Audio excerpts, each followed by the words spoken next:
bukit Golgota, di mana Engkau telah mati menggantikan kami mati. Kamilah yang seharusnya mati dan dihukum, namun Engkau mengambil itu. Engkau dikorbankan, Engkau mati, dan Engkau menyerahkan nyawa-Mu menggantikan kami. Terima kasih Tuhan. Kami bersyukur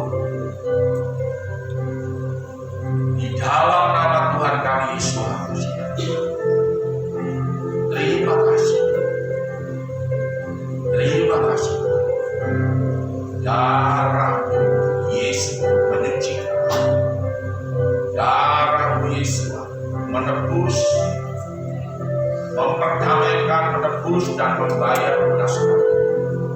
Kami menjadi milik. Iblis tidak punya hak dan tidak punya kuasa tersebut. Darah Yesus membentengi dan membungkusi setiap kami.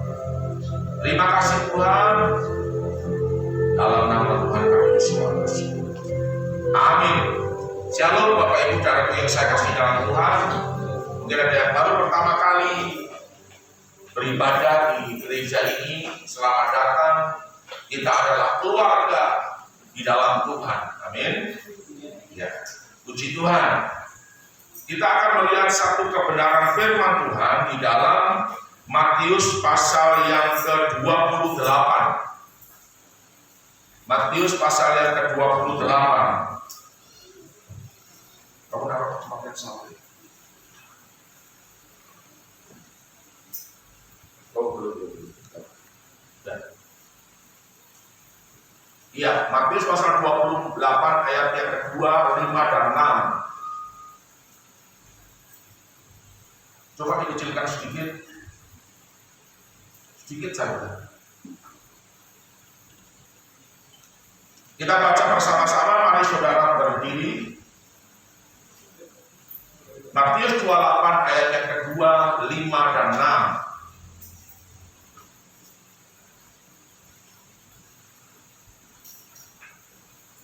Sudah dapat semua? Mari kita baca bersama-sama. 1, 2, 3. Maka terjadilah gempa bumi yang hebat, sebab seorang malaikat Tuhan turun dari langit dan datang ke batu itu dan memulihkannya, lalu duduk di atasnya. Ayat yang kelima.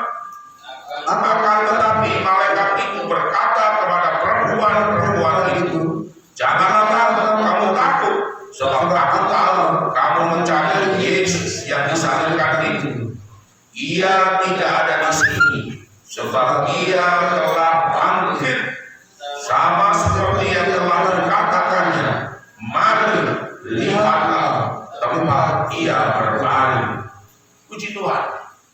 Bapak Ibu saudaraku yang saya kasih dalam Tuhan, peristiwa kebangkitan daripada Tuhan Yesua HaMasiah, bahkan sampai dia naik ke surga, itu seringkali menjadi kontroversi, di mana banyak orang di luar sana tidak mempercayainya. Tetapi saudara, yang saya mau sampaikan bahwa fakta sejarah itu tidak bisa dipungkiri. Ya, selain daripada fakta sejarah, itu ada 4 Injil: Matius, Markus, Lukas, Yohanes. Ya, itu membuktikan bahwa dituliskan kubur itu kosong. Yesua benar-benar bangkit dari antara orang mati. Lalu yang kedua, Yesua itu benar-benar naik ke surga. Sekalipun ada dusta mahkamah agama, para imam menyuap para penjaga agar mengatakan bahwa pada malam hari itu murid-murid daripada Yesus mencuri mayat Yesus. Sampai hari ini mereka masih memberitakan tentang hal ini, tentang hal tersebut. Katanya, ada yang berbicara katanya, yang disalib itu bukan Yesua, tetapi Yudas Iskariot. Yang disalib itu bukan Yesus, tetapi Yudas Iskariot.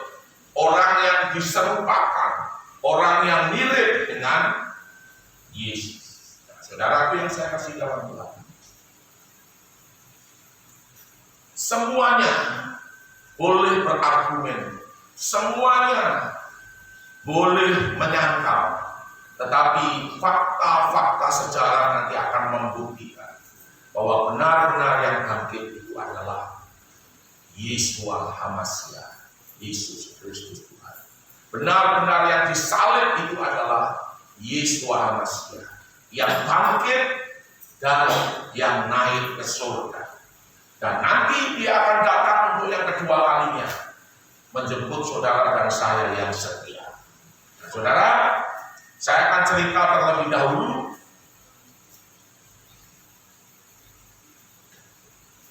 Yesua waktu mati. Itu dia benar-benar masuk ke alam maut. Untuk Yesua masuk ke alam maut itu ada dua syarat. Syarat yang pertama adalah dia harus orang berdosa. Dan ini benar, Alkitab juga menuliskan dalam 1 Korintus, dalam 2 Korintus pasal 5 ayat 21. Di sini sudah ada, jadi saya baca saja. Dia yang tidak mengenal dosa telah dibuatnya menjadi dosa karena kita, supaya di dalam dia kita dibenarkan oleh Tuhan. Jadi dibuat menjadi berdosa, sekalipun dia tidak kenal akan dosa. Jadi Tuhan Yesua itu dibuat menjadi berdosa. Dan yang kedua, syarat yang kedua adalah Galatia 3 ayat 13. Tuhan Yesua dijadikan terkutuk melalui matinya, digantung di atas kayu salib. Kristus telah menebus kita dari kutuk hukum Taurat dengan jalan menjadi kutuk karena kita. Sebab ada tertulis, terkutuklah orang yang digantung pada kayu salib, yang matinya disalib. Efesus 2 ayat 15, dengan matinya Yesua HaMasiah itu membatalkan semua kutuk hukum Taurat. Jadi saudara dibebaskan dari kutuk hukum Taurat. Hukum Taurat itu adalah hukum. Setiap orang yang tidak dapat melakukan hukum itu dianggap hutang. Dan hutang itu adalah dosa. Semakin hari hutangnya semakin banyak, dosanya semakin menumpuk. Tetapi melalui kematian daripada Yesus, melalui kematian daripada Yesua HaMasiah, itu surat hutang dibayar lunas semua. Amin. Jadi peristiwanya itu memang sangat spektakuler. Saudara, di situ dikatakan, maka terjadilah gempa bumi yang hebat, sebab seorang malaikat turun dari langit, datang ke batu itu dan menggulingkannya, lalu duduk di atasnya. Peristiwa ini, saudara, itu sangat dahsyat. Nah, saudara, seorang pendoa siapaan, teman saya sendiri, ada mendapatkan penglihatan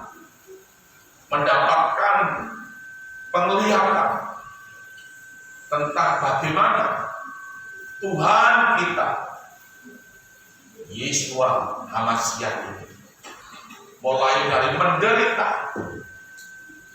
Ini masih mendengung terus nih. Ini terlalu besar. Kalau kita ganti mic yang lain, kan? Kamu senang kan dengar suara seperti ini, kan? Yang nganging ngamong ini.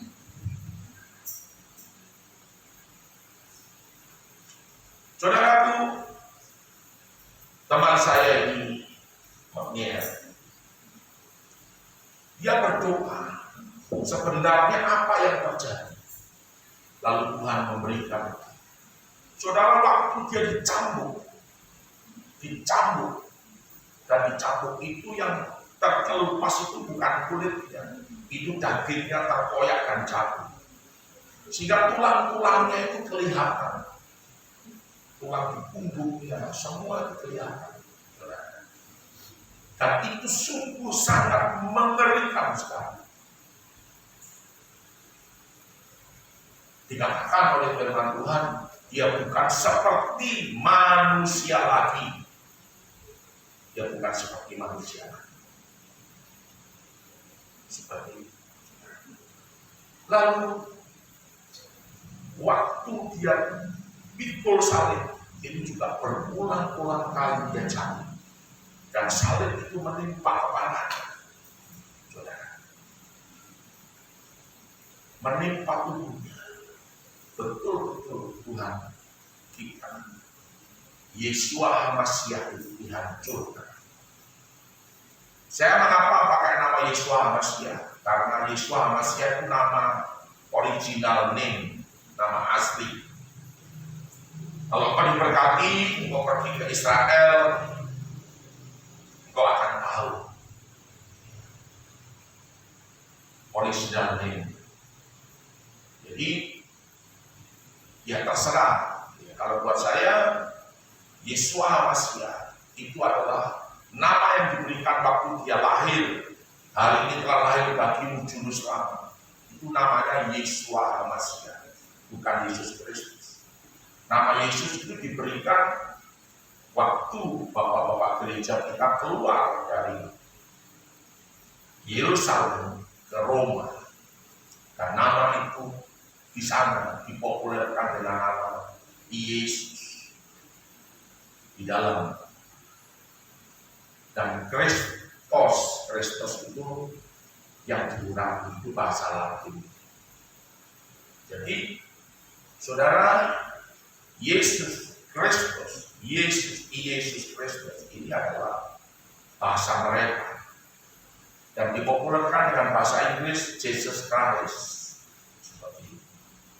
Sama dengan saudara menyebut nama Yesus. Kalau di Cina, orang Cina dengan bahasa asli Cina itu tidak bisa menyebut nama Yesus, karena tidak ada huruf S di belakang. Cina, dia akan menyebut dengan nama Yesus. Nah, kalau di Yunani itu hampir semua orang di sana itu akhirannya itu huruf S. Kalau laki-laki, Gaius, Pilatus, Paulus, Korintus, kemudian Stefanus, hampir semua. Dewa-dewanya pun Zeus, Horus, ya itu seperti itu. Tapi kalau di Cina mereka tidak bisa menyebut Yesus karena tidak ada aturan itu. Jadi ini sebenarnya tergantung daripada daerah itu. Nah, kalau saudara mau ke Israel dan saudara ke sana berjumpa dengan gaib orang Israel, dan kebetulan gaib orang Israel itu adalah orang yang sudah menerima Yeshua HaMashiach, sudah percaya, dia menceritakan kepada saya. Dia bilang, saya penyembah Bapak Yahweh, Yahweh. Tuhan saya namanya adalah Yeshua HaMashiach. Dia tidak sebut Yesus Kristus, tidak. Jadi itu tergantung dari imanmu. Ini pun gereja-gereja pun ribut kan, ribut, diperdebatkan, saling mengolok, saling memaki, gara-gara apa saja. Padahal itu tergantung dari pribadi masing-masing saja. Oh, kalau ada yang masih mau nyebut Allah ya silakan. Tapi ada gereja lain, kalau kamu sebut Allah nanti kamu tidak masuk surga. Kalau kamu sebut Yesus tidak masuk surga. Nah ini jadi persoalan. Dan kalau orang Cina suruh sebut Yesus nggak bisa gimana? Nggak masuk surga semua orang Cina. Orang Madura juga bagaimana? Ini contoh saja. Jadi tidak perlu dipersoalkan dan tidak perlu diperdebatkan, itu masing-masing. Ya toh, seperti itu. Kalau orang Madura menyebut Yesus itu tidak bisa.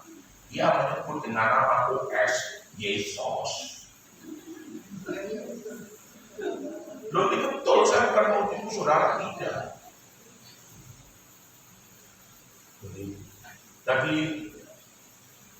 Jadi kan jadi persoalan, tapi kita tidak membuatnya menjadi persoalan. Tergantung dari kita masing-masing. Nah, saudaraku, kalau Tuhan Yesus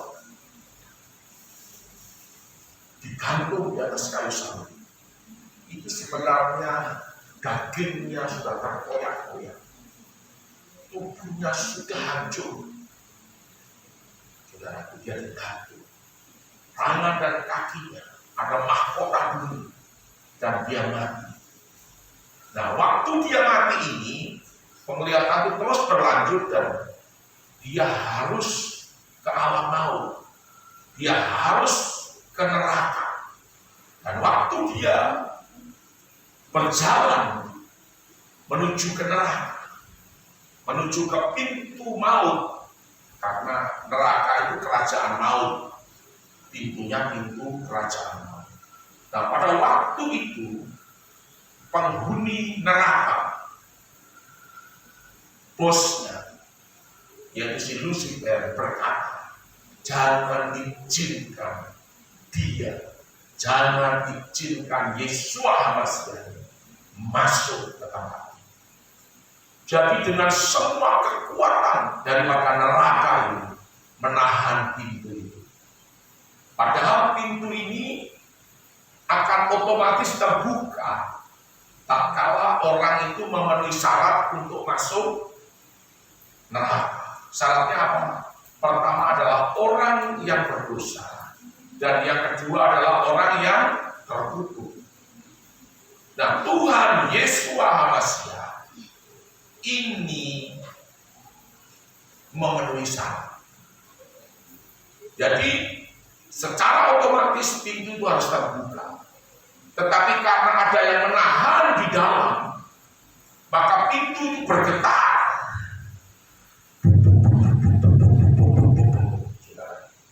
Kerajaan maut itu ada di dalam bumi. Maka terjadilah gempa bumi yang hebat. Pada waktu dia disalib dan dia mati itu kelam pekat. Dunia itu seperti malam bukan siang, kelam pekat. Lalu ada badai, lalu ada gempa bumi yang hebat, gempa bumi yang dahsyat. Dan itu yang membuat tabir bait suci. Ini tabir bait suci ini kan pintu gerbang, ada Pakya, Matius, Markus, Lukas, Yohanes, lalu ada pintu kemah. Ya, jadi ini halaman. Kalau kita bicara tabernakel, ini ruangan suci, ini ruangan mahfud. Di sini tabir ini terbelah. Pintu tabir itu terbelah waktu gempa bumi. Jadi sebenarnya Tuhan itu mau supaya orang itu masuk surga itu dipermudah. Begitu dia percaya Yesus adalah satu-satunya jalan. Yohanes 14 ayat yang ke-6. Tidak ada jalan lain ke surga kecuali Yesus. Yesus adalah pintu untuk domba-domba. Dan ini pintu gerbang. Percaya dia melihat Yesus mati di atas kayu salib, karena ini mesbah korban. Yesus dijadikan korban di sini. Akhirnya dia mati menyelamatkan kita, dia menjadi juru selamat. Lalu setelah orang percaya itu baru dibaptis. Lalu di sini dibaptis Roh Kudus, bertumbuh dengan meja roti pertunjukan itu berbicara firman, kaki dia itu berbicara Roh Kudus dan karunia, mesbah dupa itu berbicara tentang pujian, doa pujian dan penyembahan. Tapi bait suci itu terbelah waktu gempa terbakar. Gempa bumi yang sangat hebat. Dan apa yang terjadi? Akhirnya pintu itu terbuka. Pintu neraka itu terbuka. Dan Tuhan Yesus itu mengalahkan maut, mengalahkan Lucifer. Lucifer itu diinjak. Dan kunci maut, kunci kerajaan maut itu diambil di tangannya, dipegang. Itu ada dalam Wahyu pasal 1 ayat 18 dikatakan dipegang kunci maut, dan dia mulai membuka pintu-pintu, tawanan-tawanan. Orang-orang suci itu dibebaskan. Maka pada saat gempa bumi, pada saat itu juga bersama kubur orang-orang suci itu pecah. Dan dia naik ke surga. Itu penglihatan itu jelas sekali. Dan penglihatan sampai hari ini itu memberkati saya. Dia cuma menangis saja. Teman saya ini melihat semuanya. Jadi ini bukan main-main. Itu di alam roh, di alam spirit dilihat seperti itu. Nah itu namanya panen sulung. Nanti sebentar ini ada namanya panen raya. Panen raya itu adalah saudara dan saya yang akan naik. Ya. Diubah dalam sekejap. Kemungkinan di angkasa. Lalu yang berikut adalah orang yang mati dan matinya di dalam Tuhan sama dalam sekejap. Dalam waktu yang bersamaan diubah dalam sekejap. Kamu dengan Tuhan di angkasa. Itulah kedatangan Tuhan yang kedua. Bukan menginjakkan kaki, tidak menginjakkan kaki di bumi, tapi di alam. Saudara, ini yang akan terjadi. Dan kedatangannya sudah sangat-sangat dekat sekali. Jadi kalau saudara sekarang kerja yang sungguh-sungguh, kalau saudara bertuhan yang sungguh-sungguh, cari Tuhan yang sungguh-sungguh, supaya engkau mencapai destinimu, mencapai keinginan puncak daripada cita-citamu itu semua tercapai. Jangan kita main-main lagi, jangan. Kalau kau duduk di pemerintahan supaya apa yang Tuhan inginkan itu tercapai. Kalau kau harus jadi camat atau jadi kepala dinas, jadilah. Kalau kau harus jadi yang lebih tinggi lagi, jadilah. Dan itu semua akan terjadi dalam bersetia dan sungguh-sungguh dengan Tuhan. Mungkin hari ini masih ada orang yang tidak percaya itu. Masih banyak. Dia pikir dengan kekuatannya. Saya ini sarjana. Saya ini lulusan IT. Saya ini sekolah hebat. Saya ini sekolah paling pintar. Ya silakan. Kalau kau mengandalkan kekuatan. Tapi firman Tuhan berkata, terkutuklah orang yang mengandalkan kekuatan manusia. Yeremia 17 ayat yang ke-5. Tuhan tidak berkenan. Perkenanan Tuhan itu tak kalah saudara setia. tatkala saudara itu mengasihi dia, tatkala saudara itu tetap percaya, mengandalkan Tuhan. Nah, saudara, kunci maut dan kerajaan maut itu dipegang oleh Tuhan kita Yesus. Semua itu dihancurkan. Itu pembebasan bagi setiap saudara dan saya.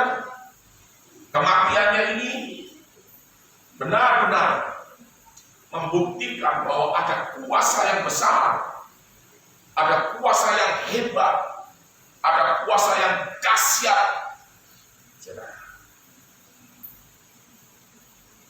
Kubur kosong membuktikan bahwa dia itu hidup dan mati.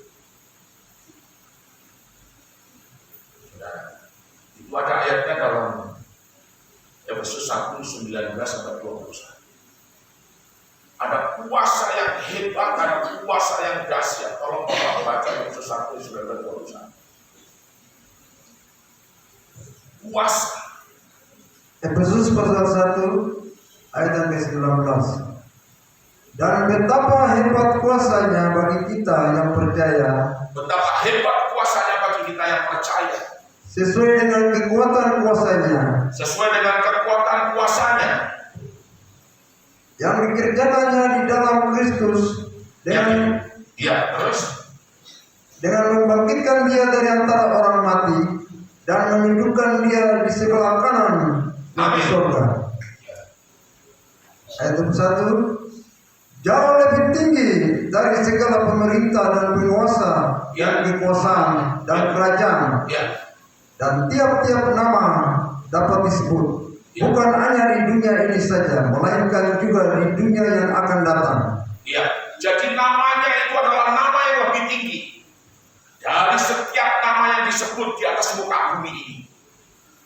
Orang boleh punya nama, presiden boleh, perdana menteri boleh, nabi, rasul boleh punya nama, tapi nama Yesus, nama Yeshua HaMashiach itu lebih tinggi dari setiap nama yang disebut. Kita ngomong begini itu sudah merupakan satu kekuatan kuasa yang besar yang sedang bekerja, dan mereka yang dengar itu akan gemetar. Terus sudah habis ya? Sudah saja. Saudaraku, kebangkitannya ini mengalahkan maut. Segala sesuatu ditaklukkan di bawah kakinya. 1 Korintus 15 ayat 25-28. Jadi Kristus itu adalah kepala. Kristus itu sumber. Jemaat adalah tubuhnya. Artinya semua yang ditaklukkan di bawah kaki Kristus itu ya jemaat, kakinya jemaat. Karena Kristus itu kepala, jemaat ini tubuhnya, dan kakinya adalah kaki jemaat. Kakinya adalah kakimu. Kau bilang dengan tetanggamu sebelah, kau harus tahu bahwa kita ini adalah tubuhnya Yesus. Yesus adalah kepala, dan kakinya adalah kakimu. Betul? Kakinya adalah kaki. Jadi dia menaklukkan semuanya itu di bawah telapak kakimu. Amin. Jadi Inggris itu kita injak-injak. Amin. Nah itu yang kita ajarkan kemarin toh, ya, yang kita jalan toh di belakang sendiri ya. Ya, yang kita ajarkan kemarin toh, alam nyata itu yang pertama, alam spirit yang kedua adalah di mana itu alam roh yang paling bawah. tempat di mana iblis itu tinggal dan berkuasa, bertahta. Alam yang ketiga itu adalah alam spirit juga alam roh, tetapi tempat Tuhan itu ada. Jadi kita itu ada bersama dengan Tuhan. Iblis itu kita injak-injak di alam roh, di alam spirit. Di alam nyata, ya kita hidup dalam kemenangan. Kalau kasih tahu sebelahmu, kita ini hidup dalam kemenangan. Karena Yesus sudah mati buat kita, sudah menaklukkan dan meletakkan semua di bawah telapak kaki kita. Amin. Coba kamu baca tadi itu. 1 Korintus 15 ayat 25-28. 1 Korintus 15 ayat yang ke-25. Karena ia harus memegang pemerintahan sebagai raja sampai Bapa Yahweh meletakkan semua musuhnya di bawah kakinya. Iya. Musuh yang terakhir yang dibinasakan ialah maut. Musuh yang terakhir yang dibinasakan adalah maut. Setan, Lucifer dengan seluruh pengikutnya. Mereka ini adalah malaikat-malaikat yang berdosa. Terus? Sebab segala sesuatu telah ditaklukkannya di bawah kakinya. Segala sesuatu telah ditaklukkan di bawah kakinya. Amin. Amin. Amin. Ya. Tetapi kalau dikatakannya bahwa segala sesuatu telah ditaklukkan, maka teranglah bahwa ia sendiri yang telah menaklukkan segala sesuatu di bawah kaki Kristus itu tidak termasuk di dalamnya. Ayat 28. Tetapi kalau segala sesuatu telah ditaklukkan di bawah Kristus, maka ia sendiri sebagai anak akan menaklukkan dirinya di bawah Dia yang telah menaklukkan segala sesuatu di bawahnya, supaya Bapa Yahweh menjadi semua di dalam semua. Iya. Sekarang baca Efesus pasal 1 ayat 23 dan 22 dan 23. Efesus 1, 22 dan 23. Dibaca ayatnya supaya saudara memahami dan mengerti akan hal ini. Efesus pasal 1 ayat yang ke-22 sampai 23. Dan segala sesuatu telah diletakkannya di bawah kaki Kristus. Segala sesuatu telah diletakkannya di bawah kaki Kristus. Dan Dia telah diberikannya kepada jemaat sebagai kepala dari segala yang ada. Dia telah diberikan sebagai jemaat sebagai kepala. Kristus adalah kepala, Kristus adalah sumber. Dan jemaat adalah tubuhnya. Dan kakinya yang menginjak iblis itu adalah kaki jemaat. Terus Ayat yang ke-23, jemaat adalah tubuhnya, yaitu kepenuhan Dia yang memenuhi semua dari segala sesuatu. iya. Amin. Jadi saudaraku, betapa sukacitanya kita karena kita merayakan Paskah itu adalah hari di mana saudara dan saya berkemenangan. Amin. Amin. Amin. Kita bebas dari belenggu. Selama ini mungkin masih ada belenggu, masih ada rantai yang mengikat kita. Apa itu? Yang pertama adalah kutuk. Kutuk itu dari mana? Kutuk itu dari dosa yang tidak diselesaikan. Kutuk itu dari mana? Kutuk itu dari sumpah serapah. Saudara, itu bisa menjadi kutuk. Kalau orang tua mengutuki anaknya itu jadi, itu sumpah serapah.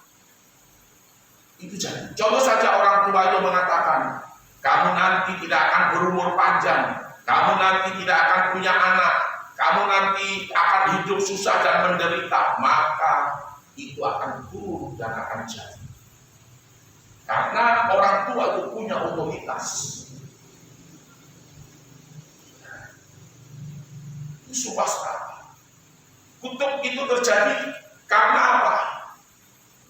Bisa. Itu karena ada alasannya. Amsal 26 ayat yang kedua. Amsal 26 ayat yang kedua. Coba tolong baca. Itu dikatakan burung pipit itu bisa terbang karena dia punya sayap. Alasannya kutuk tidak akan terjadi kalau tidak ada alasan. Jadi hati-hati, orang tua jangan gampang mengucapkan kata-kata yang sifatnya itu menjadi sumpah atau serapah atau kutukan. Jangan sampai. Coba baca Amsal 26 ayat yang kedua. Seperti burung pipit mengirap dan burung layang-layang terbang. Demikianlah kutuk tanpa alasan. Tidak akan kena.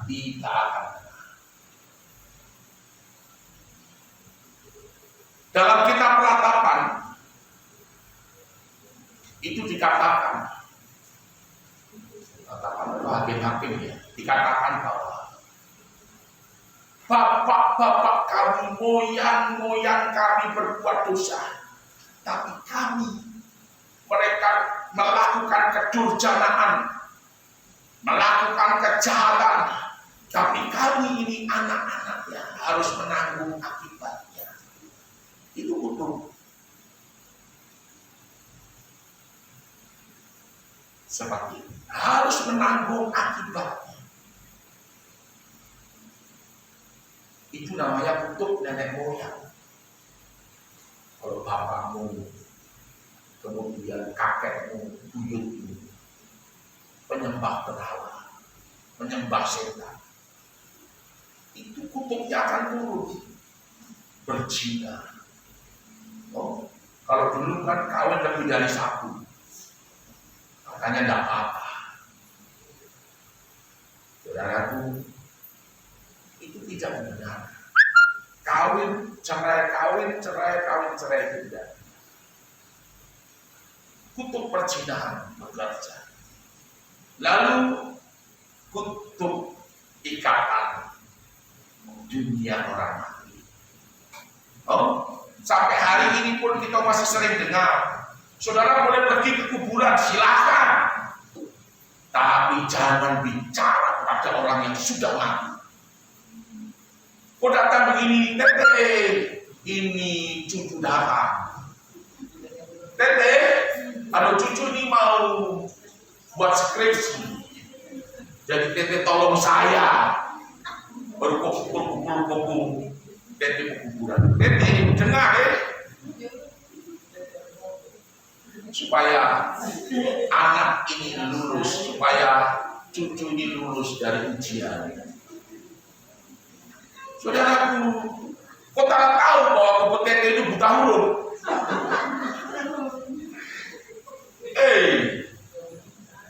Bagaimana ini?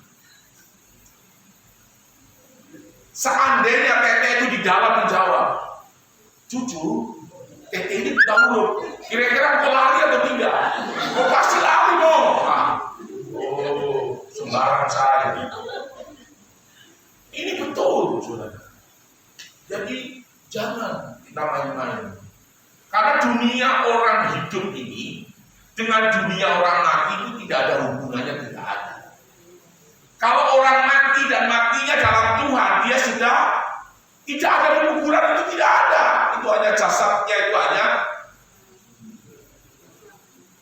tulang-tulangnya saja. Kenapa kita mesti mau bicara lagi dengan dia? Lalu setan masuk. Satu hari itu pernah di Surabaya.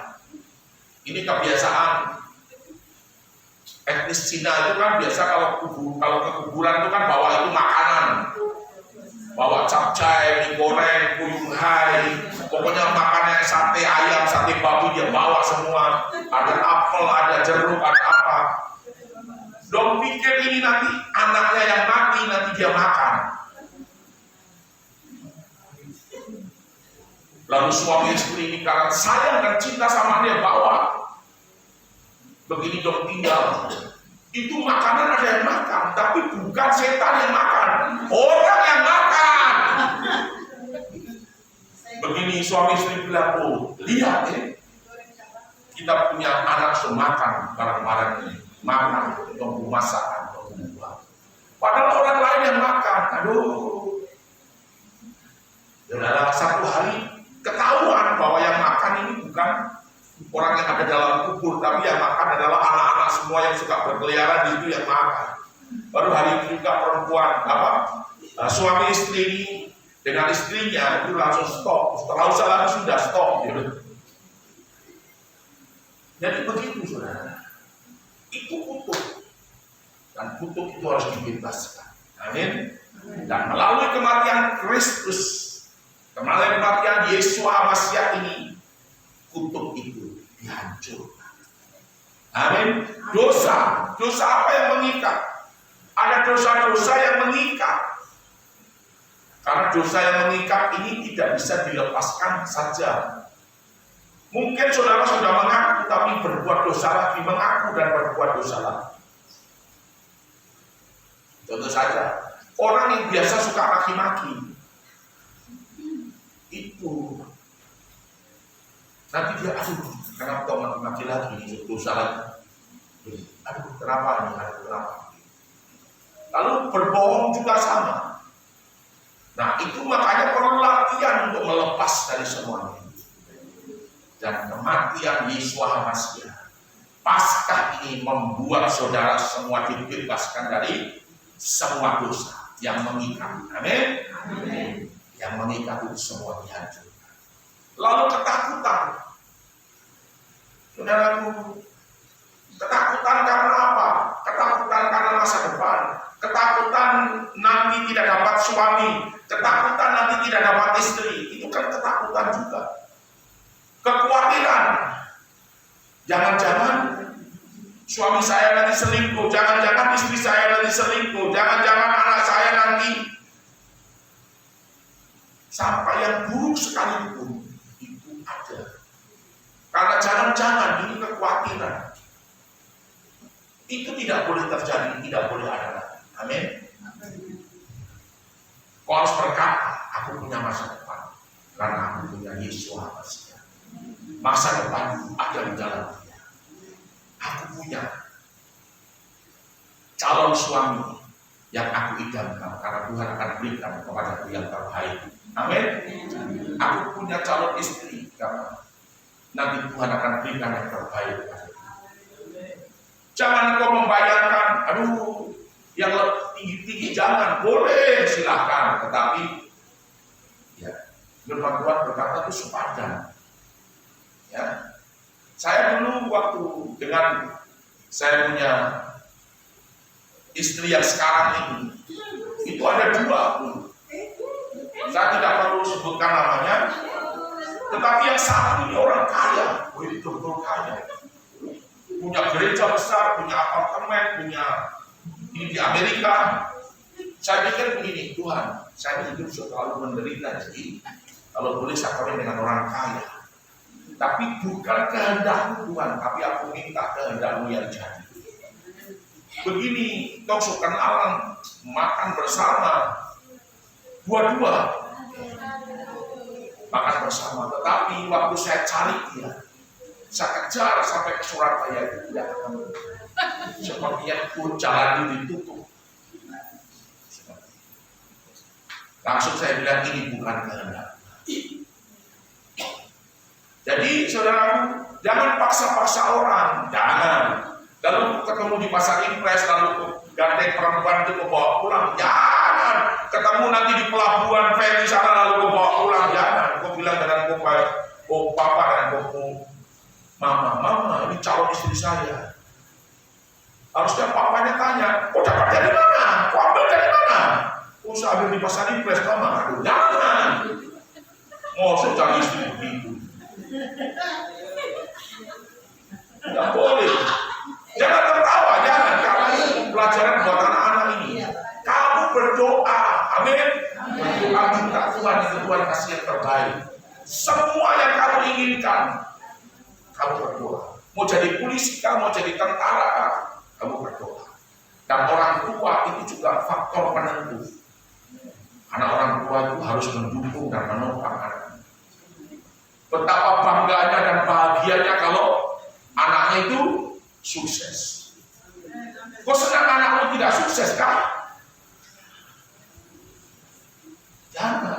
Jadi kau harus kasih kasihan anak-anak. Jadi Bapak Pendeta dari mimbar ini seringkali kasih nasihat. Karena saya mau nanti Julita dapat suami yang mantap. Saya mau nanti Ella dapat suami yang mantap. Nanti Ima, nanti Sunita, Uce dapat istri yang siapa lagi yang ini muda-muda ini? Ini pemuda-pemuda tidak ada yang datang ini. Angel mana Angel? Ada ya, luar biasa. Jadi begitu, ya. Jadi kekhawatiran itu jangan sampai, kekhawatiran itu satu hari saja sudah cukup. Jangan sampai terus menerus waktu. Jangan. Begitu. Tapi yang berikut penyakit. Penyakit ini juga persoalan. Tetapi melalui kebangkitan Kristus, Yesus, penyakit itu dihancurkan. Tetapi sesungguhnya penyakit kita yang ditanggung dan dipikul oleh Tuhan. Orang mengira dia dipukul dan ditindas oleh Bapa. Dia diremukkan, dia dihancurkan oleh karena kejahatan dan pemberontakan. Saudaraku, berhenti. Saudara berani katakan penyakit atau tidak berkuasa atas tubuh. Amin. Kesembuhan itu pasti terjadi. Pemulihan itu pasti terjadi. Tidak ada yang mustahil. Jangan saudara pergi ke dukun, jangan. Tapi nanti kalau orang sakit begini, orang pergi ke dukun. Saudara, dukun itu bukan menyembuhkan penyakit, tetapi menambah. Disembuhkannya yang satu, dikasih penyakit yang lain. Seperti itu, dan itu kutuk.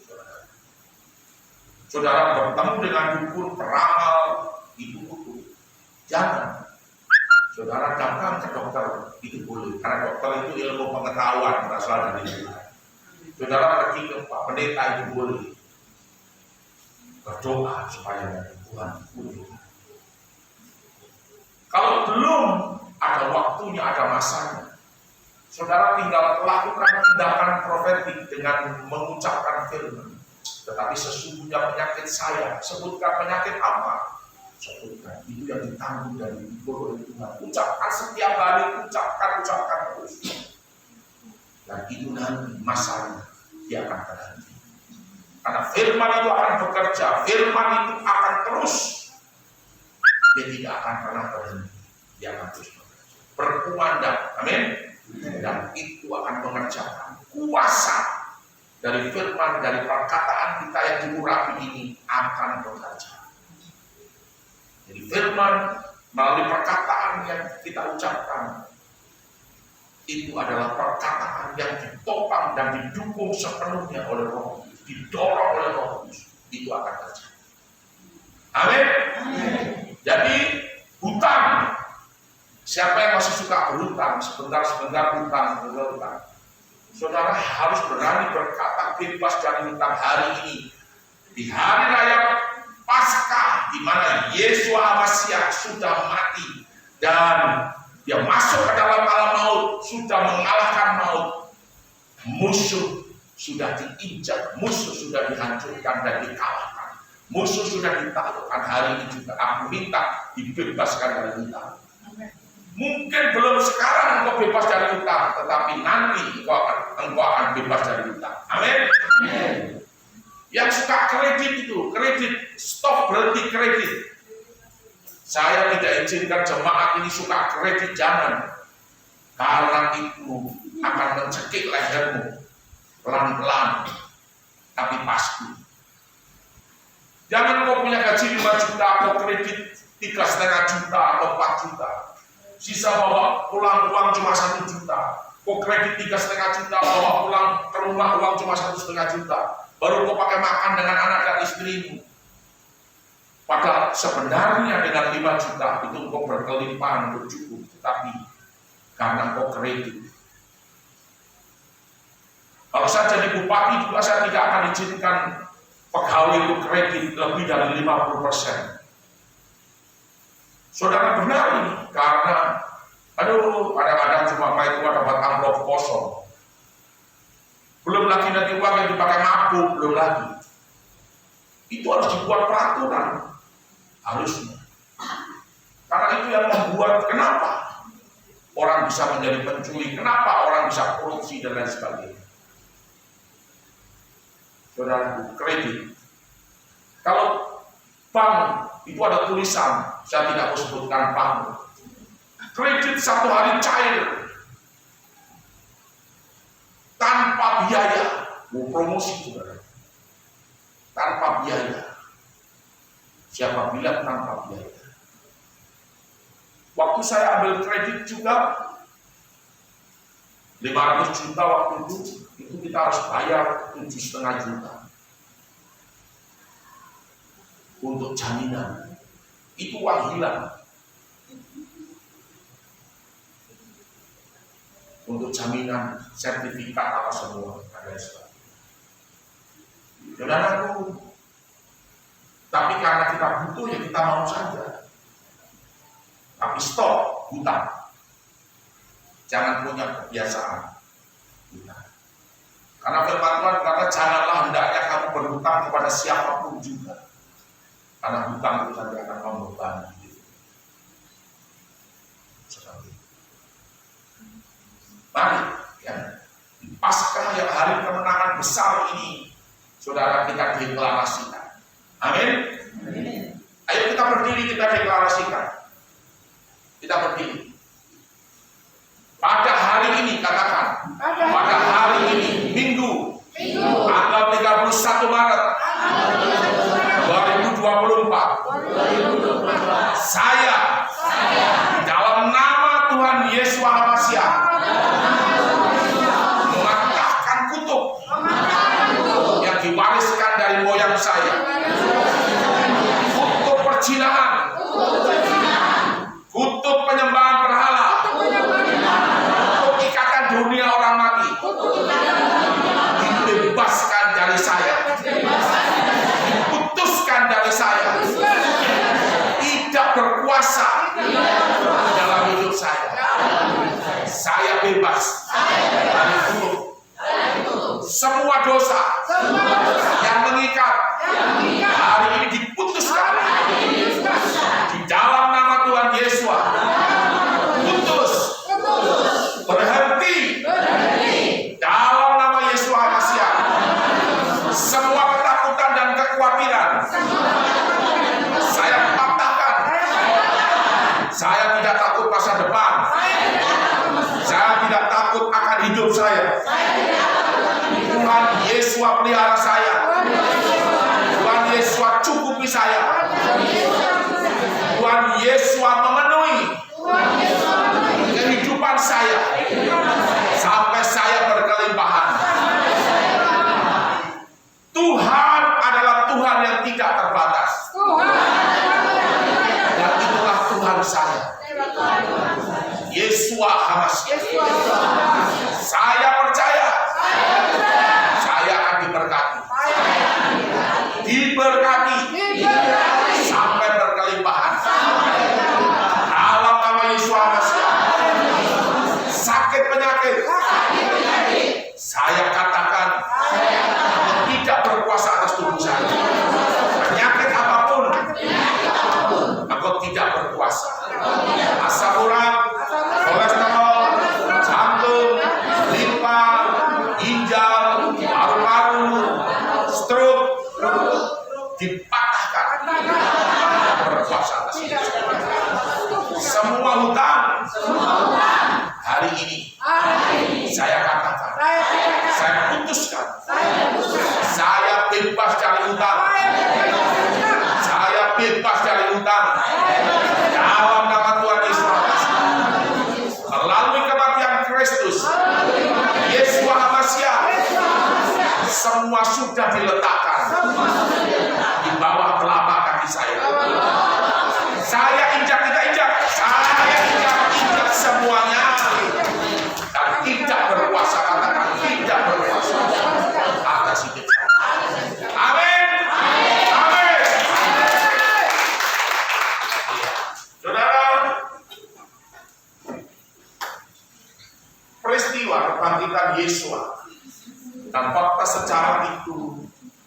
bisa dipungkiri. Bangsa yang besar itu adalah bangsa yang menghargai dan menghormati jasa daripada para pahlawan. Amin. Nah, yang pertama adalah ini saudara senator Roma Cornelius Tacitus. Ini yang paling jelas karena dia hidup di masa itu, ya toh, saudara, di dalam pemerintahan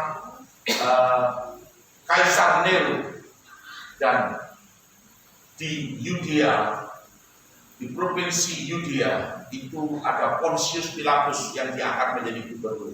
Itu diceritakan dengan detail, mulai dari kematian, mulai dari penyiksaan, kematian sampai kenaikan Tuhan kita. Nah, kemudian yang kedua adalah Flavius Josephus. Ini lahir 37 Masehi, dekat sekali kan, gitu. Bukan 1500 tahun kemudian baru nulis, bukan. Jadi dekat sekali. Jadi dia mengalami, dia pernah jadi komandan pasukan Yahudi di umur 29 tahun. Kemudian Suetonius, sejarawan Roma, pejabat istana raja, hidup di tahun sekian, 69 sampai 30. Kemudian Plinius Secundus, ini gubernur Bithynia, ya, yang hidup di tahun 23 Masehi sampai 79. Saudara, kemudian Talus, sejarawan bukan Yahudi, menulis tentang ini juga, tentang Kristus di tahun 52. Dan ini adalah mereka. Ini adalah Cornelius Tacitus. Saudara, ini adalah Flavius Josephus. Ini adalah Suetonius, sejarawan Roma. Ini adalah Plinius Secundus, gubernur Bithynia. Ini adalah kuasa kebangkitan Kristus itu hebat dan dahsyat. Amin. Tidak ada yang dapat untuk menandinginya. Jadi saudara, 1 Korintus 15:25-28 tadi, musuh terakhir yaitu maut sudah dikalahkan. Sudah dikalahkan, semua ditaklukkan di bawah kakinya. Tadi ini yang kita profetik ini sudah semua, karena Kristus adalah kepala dan kita ini tubuhnya Kristus, kakinya, kita ini adalah kaki daripada jemaat. Tubuh Kristus ini adalah jemaat dan kakinya kita injak itu tidak berkuasa. Amin. Itu saudara praktek profetik. Amin. Nah, saudara lihat di sini dikatakan dengan jelas dan ini diulang. Ya, ini tidak perlu kita baca, tapi ini ada tulis ini 1 Korintus 15:14. Diulang ayat ke-17. Ya. Kemudian 26 dan 28. Jika Yesua Masiah tidak bangkit, 1. Sia-sialah Injil atau kekuatan kuasa Elohim Yahweh yang kita mintakan, itu sia-sia kalau dia tidak bangkit. 2. Sia-sialah iman percaya kita kepada Yesua Masiah kalau Yesus tidak bangkit. Ayat 26-27, iblis maut adalah musuh yang terakhir yang ditaklukkan oleh Yesua. Sebab segala sesuatu telah ditaklukkan di bawah kakinya, yaitu kaki kita. Kaki kita.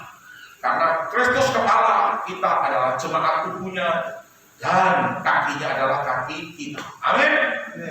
Jadi 1 Korintus 15 ayat 13-17 lalu 26-28 ini sudah membuktikan kalau Kristus tidak bangkit, sia-sialah iman percaya kita. Kalau Kristus tidak bangkit, sia-sialah saudaraku Injil itu diberitakan. Kemudian yang berikut adalah akulah kebangkitan dan hidup. Barang siapa percaya kepadaku, dia tidak akan mati sekalipun dia akan hidup sekalipun dia sudah mati. Ini profetik yang saya lakukan di kakinya istri saya. Kaki istri saya itu tidak mungkin bisa sembuh, tapi sekarang dia kering dan sembuh. Itu karena profetik. Ya, jadi seringkali profetik itu memang nunggu waktu. Dulu kaki saya, ini jempol saya dua-dua ini busuk, baunya tidak enak. Kenapa? Karena kukunya itu masuk ke dalam dan mencengkeram. Lalu saya perintahkan tiap hari, kuku mau tumbuh, lalu kembali normal. Semua infeksi tidak berkuasa. Saya perintahkan terus sampai 6 bulan. semua kembali normal. Ya, itu butuh ketekunan. Pada waktu gempa bumi itu terjadi, saudara, tabir bait suci. Tabir bait suci. Waktu disalib ada tanda alam yaitu gempa bumi, badai, kelam pekat menyertai Yesua. Saudara itu bukan hanya nabi, tetapi dia juga sebagai Tuhan yang mempengaruhi alam. Kalau nabi tidak bisa mempengaruhi, tetapi dia adalah Tuhan, sehingga alam itu terpengaruh. Kain tirai, tabir terbelah menjadi 2 sampai 5 batang. Jadi di sini mulai dari ini, dari pintu gerbang, kemudian masuk ke pintu kemah sampai ke kain tirai terbelah. Di sini terbelah. Jadi, ini luar biasa. Inilah kemenangan kita di hari raya Paskah. Amin. Saudara katakan, inilah kemenangan di hari raya Paskah. Kemenangan untuk saya. Sebutkan namamu, suara kali. Amin. Puji Tuhan, Tuhan Yesus memberkati. Shalom. Kita naikkan satu pujian.